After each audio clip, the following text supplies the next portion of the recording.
felt like I could see everything that had happened.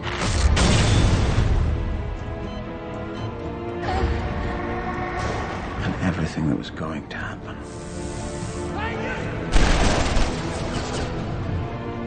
It was like a perfect pattern laid out in front of me. And I realized that we were all part of it.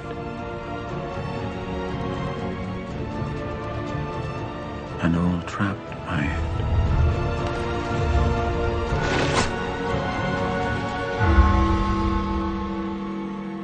So do you know what's going to happen? No. It was a feeling. But I can guess.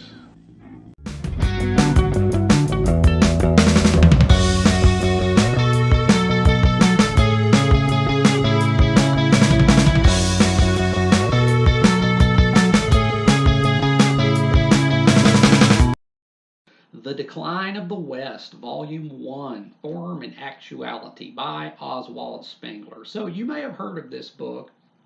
It has been, I think, pretty contentious since its publication. As well, it has a reputation, I think, nowadays of being associated with kind of some extreme far-right political groups. But The Decline of the West is a work of historical philosophy whose aim is to overturn the conventional notions of history as a linear progression and to assert a new thesis that history is rather comprised of various separate and distinct cultures / civilizations which are analogous in their life cycles to a living organism. That is, that each culture / civilization has a period of youth and then adulthood, maturity, and then a senescence and decline. And the ultimate gist of the work is that the West, the culture of the Western world, now is in its decline stage, and that the West is on its way out. I think reading this book, The Decline of the West, now is kind of like reading the schematics of the Titanic while you're scrambling for the lifeboats, right? Or so it seems. But I had been familiar with this book for a while. I knew what it was. I knew it was out there. But I only became really interested in reading it after Cormac McCarthy referenced it in his final book, Stella Maris. The character of Alicia Western in this book references The Decline of the West, and even though she calls it essentially nonsense, I do not think that Cormac McCarthy considered this book to be nonsense. I think that he really saw quite a bit of value in this work. It was also mentioned in one of the last interviews that he ever did, and he kind of tap danced around conspicuously around openly endorsing it, probably because of the reputation it has now for being associated with certain political factions. But nonetheless, after reading that book and seeing that interview, I wanted to read this now. I was like, I'm going to give The Decline of the West a go, see what it's all about, see what old Spengler has to offer, right? And this was truly one of the most unique and singular reading experiences I have ever had. It is also among the most difficult. In fact, there's some of it I still don't understand. But it is nonetheless still one of the most stimulating things that I have ever read. This book truly makes you think about things in a very different light than you probably have. And so even if I'm not entirely sold on Spengler's thesis with The Decline of the West, I have to say it made me think, and that is perhaps the highest praise that a book can be given, right? That it makes you think. And like I said, I don't know whether I'm actually, again, completely sold hook, line, and sinker. with this, but I will say that by the end of this book, and this is only volume one, it's a 2 volume work. I guess I'll have to wait until the end of volume two to see if I'm really on board with it. But by the end of this volume, even if I'm not completely convinced, I'll say I think he may have been on to something. I'll say that right now. It is a book that, despite having virtually no real scholarly acceptance, the presentation of it is done with such conviction and such panache that it's very hard to dismiss outright. And even though, like I said, it's not widely accepted academically, it is still out there on the fringes, and there are a lot of people that swear by this book and think that Spengler was um, dead on. And I can see why now. I can see why now, having read it. But I'm going to go through it as best I can and tell you what I got out of it. So yeah, The Decline of the West. Let's go. Oswald Spengler, just some brief background on the man who wrote the work. Oswald Spengler was not an academic himself. He was not a scholar, or I'll say he was not a professional scholar. I would say he is still kind of a scholar, because the level of erudition, the breadth of knowledge that is on display in this book is quite staggering, actually. So he was a very learned man, even if he was not a professional academic. And that's why this book, largely why this book isn't really accepted in the academic mainstream, because it didn't really play by the rules in its manner of argumentation.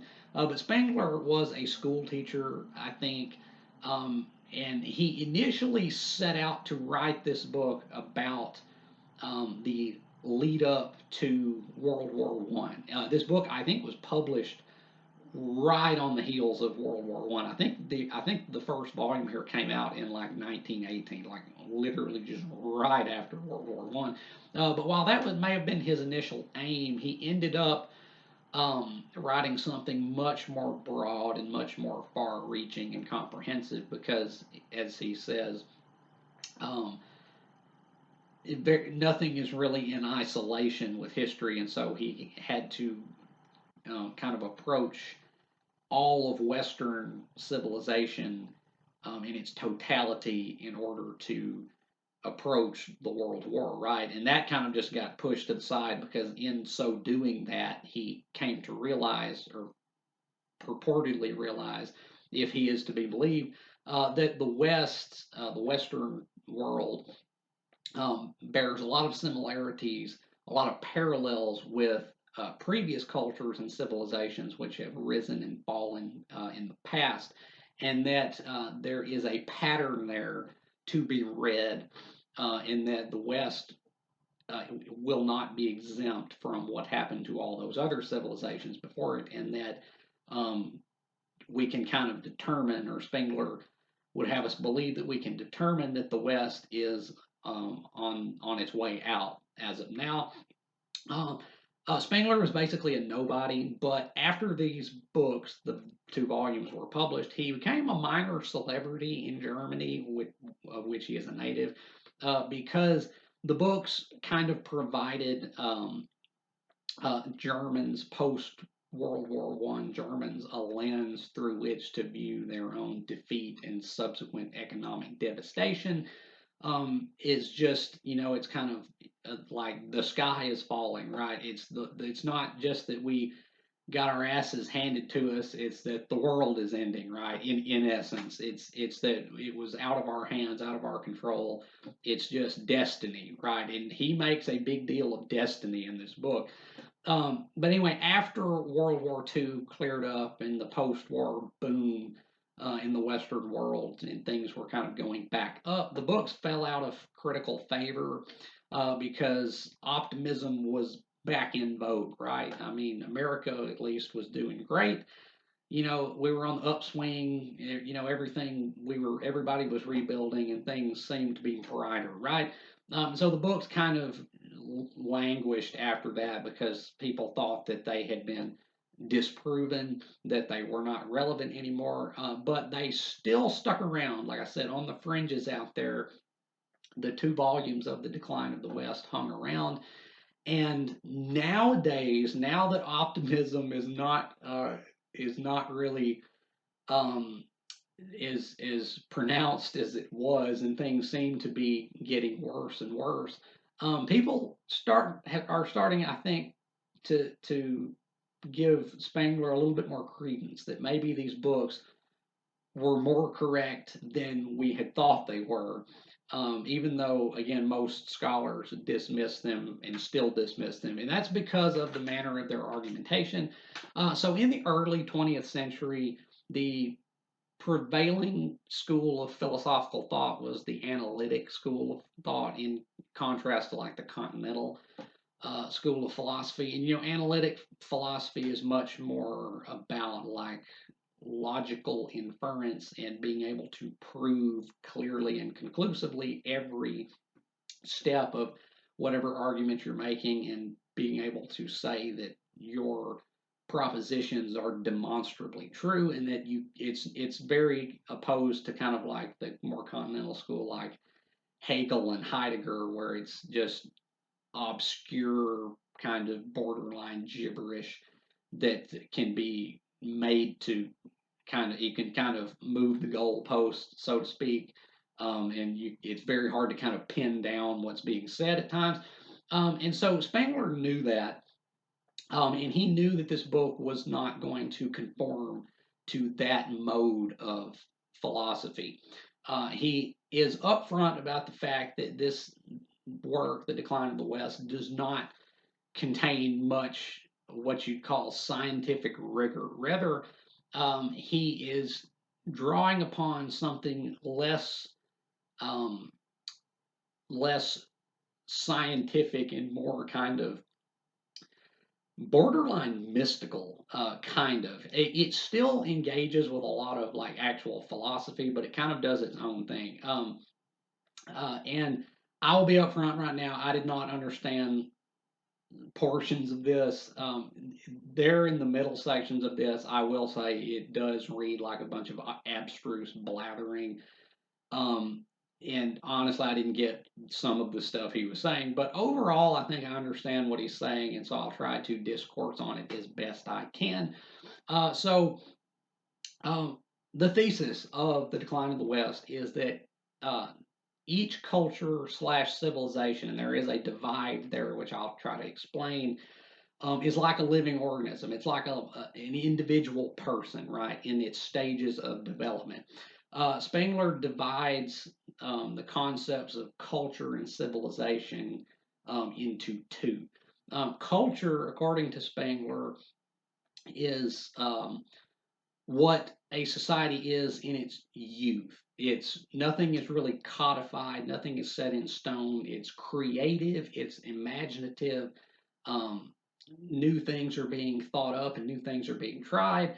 But as with living organisms, as with living people, youth eventually gives way to age. And that is what Spengler says a civilization is. It is the petrified form of a culture which has expanded and grown as big as it can, and now it sets in and rigidifies into a civilization which will then decline from there. Now, Spengler's view is pretty holistic, and this book is very encompassing in its um, arguments, because he takes into account virtually every aspect of a culture. In fact, the one of the early chapters in this book, and the chapter that Cormac McCarthy references in Stella Maris, is the chapter on mathematics. And this is whether or not you think that these books are, just bull crap or actual like gospel.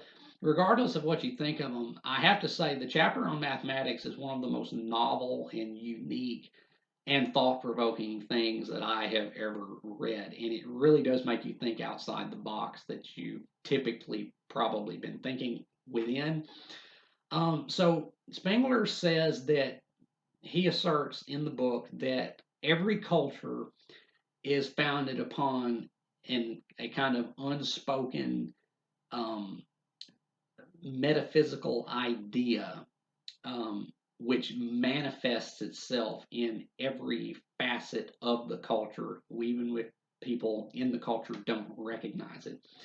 And he identifies like several different cultures slash civilizations throughout time. I can't even remember exactly all of them that he enumerates, but the ones that he makes the biggest deal out of are the classical, or as he calls it, the Apollonian culture, which is like ancient Greece, eventually Rome, and modern Western, or as he calls it, Faustian culture, because Spengler's um, intellectual hero is Goethe, right? Hence Faust.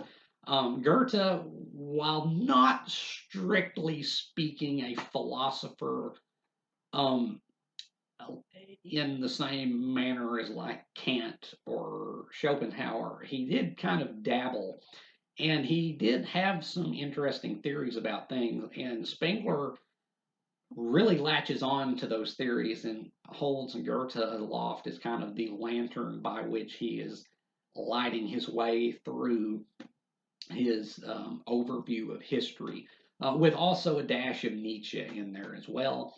But anyway, so Spengler says that each culture is founded on an underlying and unspoken metaphysical idea which manifests itself in all aspects of a culture, from its art to its science and mathematics. And that the thing about these ideas is that they, like elements, like isotopes, right? They only have a certain half life, and that eventually they will do all that they can do. And then after that comes a collapse, a decline and fall of whatever uh, culture has become whatever civilization, because um, ideas can only go so far. In other words, now this is a pretty unique concept, and I want to say this: whenever you're reading, I've said this many times before. Whenever you're reading something like this, um, it's it's a good idea to go into it skeptical, willing to see what it has to say and kind of open minded, but also skeptical, because you don't want to be snowed by everything that comes your way, right? And generally, it's not really advisable, I think, to try to apply these sweeping, generalizations to history. Marx tried that with historical materialism, right? Which is regarded as unfalsifiable, even though it has a veneer of scientific credibility to it. It is, as others have pointed out, in essence, unfalsifiable. And Spengler is no different. This is really unfalsifiable. But the reason why I kind of give this a little bit more credence than like Marx's thing is because this is the antithesis of materialism. This is the farthest from a materialistic perspective on history as you can get. This is a very, very metaphysical look, very spiritual look at history, where Spengler is basically saying that um, materialism and like physical developments and like the physical aspect of humanity is only secondary and is ultimately driven by an underlying idea that people aren't probably even aware of, but that it is fundamentally intangible ideas and concepts which propel history. And again, this is unfalsifiable. And when you're reading this, again, it's a good idea to go into it skeptical, because it's such a tricky and probably ill-advised thing to try to analyze things like this and make sweeping statements about whatever. But I will say this: he is upfront about the fact that this is not really scientifically argued, and it is basically unfalsifiable. Um, but just because it's unfalsifiable does not necessarily mean that it cannot be correct. In fact, by the end of this book, the arguments are so compelling that I think Spengler may have been correct at least. I think he may have been correct at least. But anyway, so the two main cultures slash civilizations that he talks about in this book are the classical, which is the Apollonian, as he calls it, culture of like ancient Greece, what eventually became Rome, and our modern Western, or as he calls it, the Faustian culture. And he analogizes these two cultures together and draws out common themes between them, and also tries to state what their driving ideas are and how the cultures evolved from a youthful burgeoning state into a solidifying maturity and then ultimately a senescent decline. And again, a lot of this does read like abstruse blathering, especially when he engages with the actual philosophical ideas, which like he engages with stuff about Kant in here. You know, I've read Kant's book or Kant's main book. I'm at least in an amateur capacity familiar with Kant's theories, which Spengler I guess tries to rebut in here. But like a lot of the stuff he says in here about time negating space or whatever it is he says, it reads like the ravings of a madman kind of. I was like, bruh, I don't know what you're saying in some of this. Just get on with the apocalyptic Jeremiah that I thought I was in for when I picked this book up. Because that's really not what this book is. I was expecting something like operatic and like prophetic. Well, it is prophetic, but it's something kind of grandiose and like, fire and brimstone, thunder and lightning about the West is collapsing, we're all doomed, and stuff like that. But that's not at all what this book is. It is actually a work of literary, artistic, and architectural criticism, which is highly speculative in nature. Anyway, so classical Greek culture, Spengler says, was driven by the idea of the here and the now.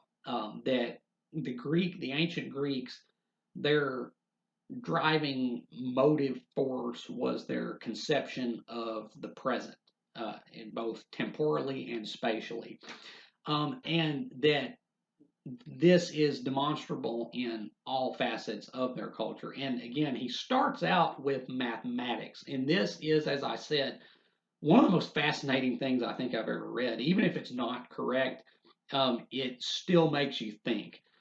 So Spengler says that everything in a culture comes from its underlying idea, and this includes mathematics. Now, he points out that the main object of Greek art was the nude human statue, the nude human figure in sculpture. That was kind of their main artistic product, were nude statues, right? It's a very corporeal kind of in the moment thing because a human body is a very um, temporally limited thing. We only look good so long, right? Then gravity starts to take its toll, and all that. But anyway, so he notes that nude statuary is the prime art of Greece, but their mathematics, he notes, had and did not have certain concepts that our mathematics have, like um, he said, for one, they did not have a concept of zero. Zero, I think he says in here, came from India. I think that was from Indian mathematics. The Greeks did not have a concept of nil, but also they did not really have a concept of infinity because, as Spengler wants us to believe, concepts such as infinity, such as eternity, would have been unconscionable to their spiritual constitution.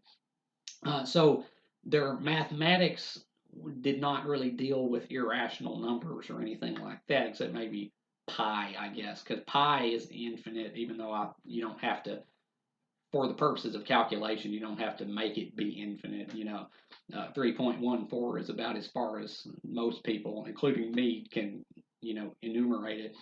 Anyway, so their mathematics, they didn't really have a concept of infinity. They didn't have a concept of zero. Their mathematics was very geared around like practical, in the moment kind of things, and then also their idea is reflected in their manner of colonization. That the Greek city states, they didn't. The Greek states didn't really push into any kind of like they didn't do like Alexander, right? They didn't even try to do like Alexander, where they just sweep across a nation or a country and colonize it. They stayed kind of close to the water. They stayed kind of close to where they started from. They didn't spread out that far. And also their statuary. Another thing he points out is that their statues don't really have pupils. And again, this is where I get into the thing where this is largely unfalsifiable, and much of Spengler's argumentation rests upon highly speculative um, readings of certain uh, signs and things. And one of them is that Greek statuary didn't have pupils; their eyes are just like blank, right? And that's because, as he would have us believe, they don't have a concept of distance, of uh, depth. It's kind of blind. They're just in the moment. And also Greek tragedy was usually only in one location. Like if you read an ancient Greek play like Oedipus Rex or Antigone, they don't even have stage directions because the entirety of the play is just monologuing. It's just usually one or two characters and a chorus on stage just reciting lines. There's not much. There's no change of scene. There's no change of locale or temporality. It's all tied to the present instant, and that this is, as Spengler says, the hallmark of all Greek thought is the here and the now.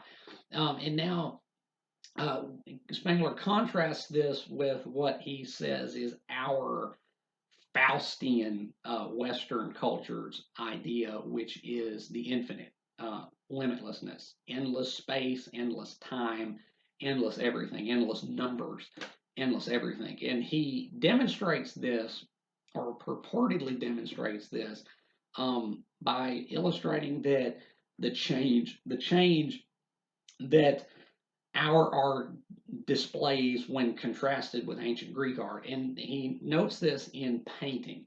If you look at like ancient Greek frescoes or wall paintings or whatever they don't have backgrounds. It's just like a blank white wall with the figures that are the subject of the image and just nothing behind them. Right. That is not the case though with our Western paintings like the Mona Lisa. Right. You can see behind the Mona Lisa, you can see behind the woman into space, there into the horizon. There's depth, there's distance there, and also like we as Faustian Western people have a fundamental conception of the world that is different from the ancient Greeks because we have a conception of the infinite, and that's why Spengler calls it Faustian. Because if you've read Faust, Faust sells his soul for infinite knowledge, infinite power. He wants to go and go, like the Energizer Bunny. He wants to go and go and go.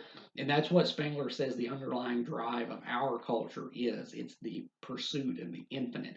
And this is reflected in our art with depth in painting, where like you can see it's like an infinite distance, right?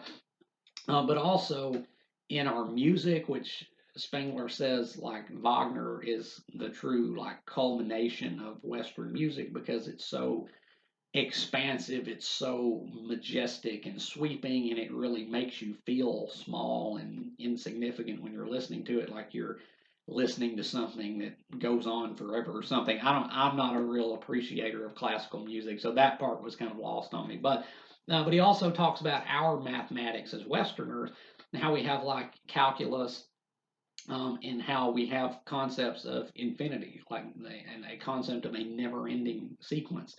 And this is, and also our geometry is different because we have concepts like non-Euclidean geometry, right? Whereas the Greeks were their geometry was relatively, it was dealing with bounded space, right? Whereas ours is dealing with unbounded space, kind of infinite space. And our science too, like Spengler says, that the Greeks would never have been able to conceive of an endless cosmos like we have. It would have been beyond them. Our entire outlook in our Western culture is pursuing infinity, to infinity and beyond, right? Or so Spengler says. Now, it's interesting because um, Spengler says this is the idea that underlies the culture, but the culture is the growing stage of um, a society. That it's when things are booming, things are expanding. There is also a boom in creativity. Um, Things are going up and up and getting bigger and bigger, but there comes a point where things stop, where the creativity cuts off, where there's no more growth. And the forms of things begin to rigidify. They begin to turn concrete and inflexible. And this is where Spengler says that the civilization stage sets in, and from here is where the decline comes. And Spengler says that for the ancient Greeks, Rome was the civilization. Rome was the fulfillment of the Greek culture. It was the Roman civilization which sprang from a Greek culture. And he demonstrates this by saying, Rome did not have an original pantheon of gods. Their gods were just like Latinized adaptations of the Greek pantheon. It, like, Jupiter is Zeus and Neptune is Poseidon and Pluto is Hades, etc. They're just ripping from the Greek culture. They couldn't really create anything new spiritually on their own. And also, the legacy of Rome is one primarily of politics. You don't get as much like philosophy and literature, original at least, out of Rome as you do out of Greece. Like the Aeneid, which is the foundational text of Rome, is literally just a spinoff of Homer's The Iliad. Like they're ripping from the past, but they can't think of anything new. And Rome's legacy, like I said, is primarily one of politics, not so much of culture or um, art or literature and stuff. That Rome um, came off of ancient Greece, but that is where the Greek culture kind of solidified into something um, concrete, a civilization, and from there it declined. Now, Spengler posits that our culture solidified into a civilization in the 1700s, and he pinpoints with Rousseau that Jean-Jacques Rousseau and his theories are the turning point for our Western culture into a Western civilization. Because Rousseau is pretty much the dawn of like modern socialism, right? He is pretty much the dawn of the political left in our modern world. And Spengler points that out as a very, very important instance because it shows that society is no longer something organic that to be participated in. It's something to be controlled and managed. And this is kind of where the relationship that this book has to like kind of far right politics comes in. Well, that and the fact that Spengler kind of had some kind of ties to the Nazi Party. I do not think Spengler was a Nazi. He was in there in the mix with them, and he may have been a member of the party, but I don't think he was ever like truly on board with the Nazi politics. But that coupled with the pronouncements that he makes about like the development of socialism in these more like like reform based socio-political movements as a evidence of the West's impending decline. I think that's what ties this to kind of the far right end of the political spectrum. Um, Yeah, so he says that Rousseau is where that's when Western culture became Western civilization because again, it's no longer something organic to be participated in, and it kind of stopped expanding outward, and now it's about control and conformity, the forcing things to abide by a certain will. And he correctly, I will say that he correctly diagnoses socialism as being not about anything. It doesn't have anything to do with welfare or the common good or the well-being of people. It's about control and domination. That is what it's about.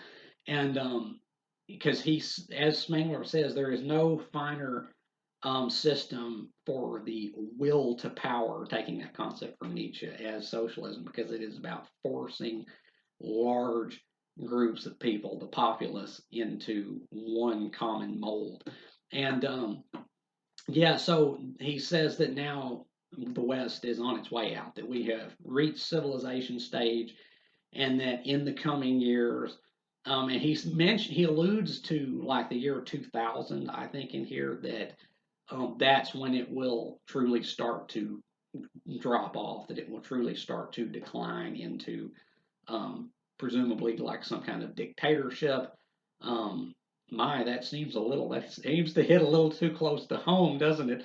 Anyway, another thing that Spengler says happens as a society shifts from a culture into a civilization is that it will shift from a mentality of religion into one that is much more rational and materialistic.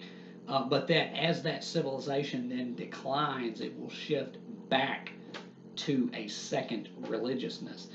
In this, I really do think warrants looking into. I think this may actually be borne out. I mean, if you look at the history of our Western Faustian culture, it certainly starts out religious. The Catholic Church was the dominant institution for a good while. Eventually, we had the Protestant Reformation, still very, very religious. But then came the Enlightenment, which Rousseau was operating directly in the midst of, and things became much more rational. They became much more materialistic. They became much more atheistic.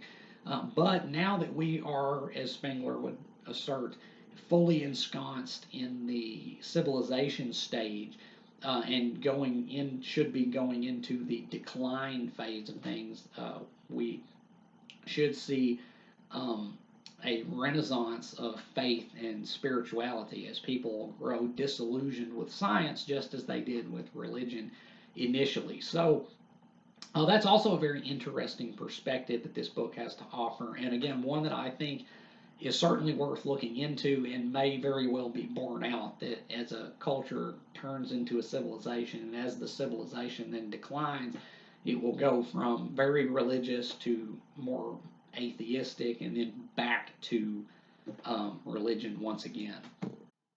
So eventually the West is on its way out now, and that we've done as much as we can do, and now it's all downhill from here, basically. So yeah, that is the Decline of the West, Volume One, Form and Actuality. I have the second volume. I'm rolling right into the second volume because I didn't really know if I would. When I bought these books, I thought, I might just read the first volume and see what it's all about, and then read the second volume at a later date. But I don't think that's what I'm going to do. I think I'm going to roll right into the second volume because, as I said, even though I acknowledge that this is unfalsifiable largely, and it's highly speculative, and it requires you to kind of make some connections that I think a lot of people might not readily do. The arguments that Spengler makes were so compelling there, especially in the latter pages of this book, that again, I don't know that I'm like 100% sold on it, but I think he may have been onto something. That's what I'll say. Like this, he came out the gate hard in this book with the math chapter about mathematics and concepts of numbers and such. Then in the middle portions, it dips because um, it really does. There are sequences in this where it reads like some um, just some truly abstruse gibberish that I did not fully understand, and I think some of that might be wrong, especially his attempted refutations of like Kantian ideas. I don't know. I get the sense that he may have overstepped his bounds there, but I will say it comes. He comes back in the final portions of this book hard, and the arguments that he makes, the connections that he makes in the final pages of this book were such that I had to extend more credence to Spengler than I um, otherwise might have, because I found his arguments quite compelling. Again, I don't know that I'm sold 100% on it, but I do think that there is something there that's worth being looked into. So I'm going to go on and read the second volume and see how it all comes out and see where he takes it. But I have to say, this is, even if it is not the most scientifically rigorous thing ever, or the most philosophically rigorous thing ever, it is one of the most stimulating and thought provoking things I have ever read in my life. Like, this truly made me look at things differently, and like there's not like it is a select list of books they have made me do that, and this is one of them. It really is, and you know, I get why people don't want to get on board with this, because you know it's it's not the most rigorous thing, but also because there's still that persistent myth of progress, right? That things are getting better, things are getting, you know, things are going up. That we're at the top of our game, right? We're at the highest that the world has ever seen, and you know, I think a lot of people would be reluctant to acknowledge that maybe once again, like Ecclesiastes says, there's nothing new under the sun, that maybe everything that we're experiencing has been experienced before us in some form or fashion, analogously by other cultures and other civilizations. But yeah, that is the Decline of the West, Volume 1, Form and Actuality. I'm not going to give this a letter rating, as I tend not to do with books of this sort, more philosophical things, because um, um, it a lot of it hinges on how right it ends up being. And it's very hard to say with this, because this is something that is largely so unfalsifiable. And he'll make such unfalsifiable statements in this, such as it is inarguable that the violin is the noblest of all stringed instruments. Like, how are you even supposed to argue with that? Like, what criteria can you even use to rebut that? So I acknowledge readily why this is not, um, you know, accepted widely in an academic capacity, but nonetheless, for one, the writing in this is truly um, like A level writing. I'll say that. If I was rating it just on the writing, this would get an A, because it is written very well. And the arguments, even though you can take issue with them, they're presented very compellingly, and I think that this is, even if it's not strictly speaking correct, I think this is a very valuable work, and I'm very glad that I read it. And I'm going to go on and roll right into the second volume and see where he goes with it. So yeah, that is Oswald Spengler's The Decline of the West, Volume 1, Form and Actuality. Um, have you read The Decline of the West? Be sure to let me know down in the comments. Um, if you have, I'd love to hear your take on this, whether you agree or disagree with Spengler. If you haven't read The Decline of the West, um, I might could recommend this. It is a thick book, y'all. It's over 400 pages, and this is like copy paper sized um, paper right here. And this edition here, this Rogue Scholar edition, is a print on demand edition. It's like a Xerox of an older like library copy, I guess. And it's good. Although there are kind of some pixelation issues in certain areas as well. It duplicates pages in here on occasion. But overall, it's a good edition, and but it is a pretty long work. But despite that, if you're interested in history or the philosophy of history, which again you got to be skeptical in those waters because there's so um, much that you probably really don't want to risk, making grand pronouncements about. But if you're into history and the philosophy of history and you want to read something that will really make you think, because this will make you think, absolutely, I would say you might want to give The Decline of the West a go because it is one of the most stimulating things I have read. So, yeah. And as always, if you have enjoyed anything you've seen or heard here today, remember to hit that like button and subscribe. I would really appreciate it. And until next time, peace.